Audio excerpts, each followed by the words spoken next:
کدام اسلام بهتر است؟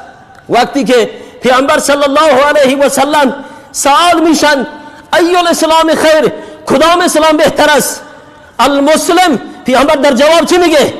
المسلم من سلم المسلمون من لسانه و یده. این هست اسلام. اسلام واقعی اون کسی عامل به اسلام هست که دیگران از دستش از زبانش در امن باشند، دیگران از دست زبانش در امن باشند، احساس امنیت بکنن. این اقتضای اسلام هست. مسلمان میدانیم خودمون را.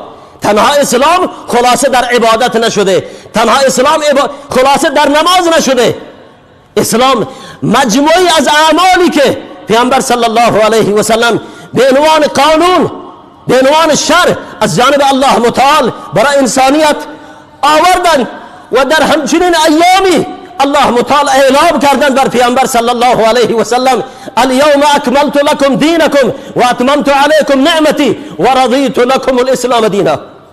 در همچنین ایامی تکامل اسلام در همچنین ایامی اعلام میشه. اسلام دین کاملی هست و الله متعال پیامبر صلی الله علیه و سلم به کامل ترین دین و کامل ترین شرع مبعوث کردن تا قیامت جوابگوی همه خواسته ها، جوابگوی همه سوالات انسانیت تا قیامت هست.